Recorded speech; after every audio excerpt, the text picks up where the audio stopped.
Welcome to episode 6 in the Slingshot series. I'm Nithya Karia, your productivity and lifestyle coach, here to help you break down the barriers to happiness so you can achieve and feel good. Today, I'm talking about how hyper-focusing on productivity actually decreases it. Most of us were raised with the idea that maintaining tunnel vision for our goals was essential to achievement. Ignoring all the other signals our bodies and mind gave us became our habit, and we believed it and practiced it because it worked.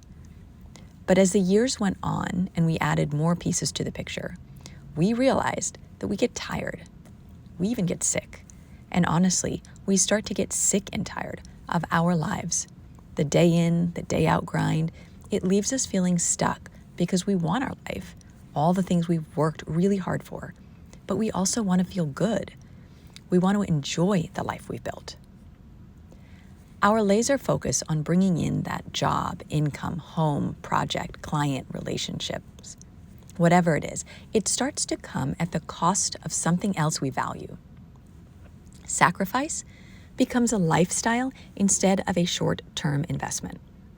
We deplete ourselves in the hopes of feeling more full. Now, while that can lead to a life that looks perfect on paper, it can also lead to a life that misses the mark.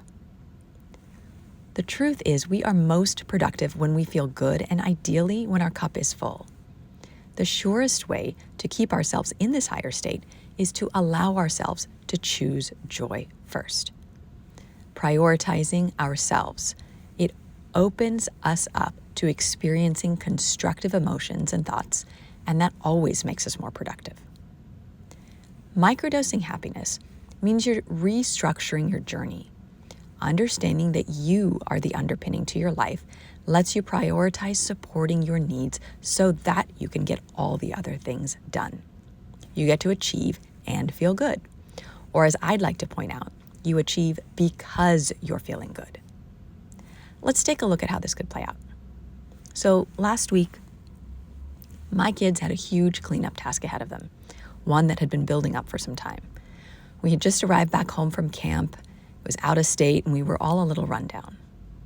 When it came time to get to work, my son started giving us some pushback, and then he started down a really negative rabbit hole.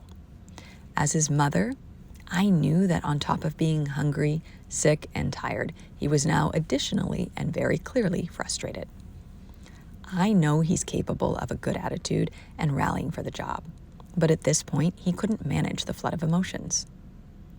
Being tired myself, I could hear some unhelpful thoughts bubbling up. Things like, he should be old enough to manage his emotions. Kids are supposed to just listen to their parents. Why does everything have to be a fight? And as I felt my own frustration levels rise, I realized that there's no magic number or age when we immediately become both aware of, let alone meet, our own needs. It's a learned habit. So I was at a crossroads. I could have taken the much easier path and yelled and forced the issue, but I relied on clarity. The immediate goal was massive cleanup, but the long-term, higher priority goal is to always have a strong, healthy connection with my children, regardless of age. So I saw the moment for what it was, another parenting opportunity to offer my son, and honestly myself, some extra practice with clarity, that first pillar of proactive happiness, as well as control, the second pillar. This is microdosing happiness in action. That pause took down the barriers to happiness, which in this case were some simple needs. Happiness, or a constructive outlook, is a choice. Instead of denying the need in order to maintain that laser focus, we practiced awareness and detoured, maintaining the focus on the larger, more prioritized goal first. Afterwards, the second goal, cleanup, was accomplished with more speed and joy. Every client of mine starts off with clarity, because without it, we lose the primary piece of our navigation system. Proactive happiness works because of the simple train of thought. Meeting a need feels good. Feeling good elevates your state, aka fills your cup, and lets you become more, do more, and give more. Proactive happiness offers you clarity, so you can take control and confidently make decisions that move you into the life you want. I love that my clients are always surprised that it takes so much less than they expected to reap the rewards of microdosing happiness. Our capacity to handle things in life is relative to how full our tank is. It's why having habits are more useful for long-term success than just having goals. My 5 high vibe habits focus on the foundation of how we give, create, generate, and achieve. That's all for this episode.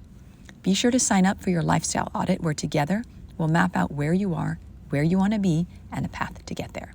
See you next week. Sending all my love and gratitude.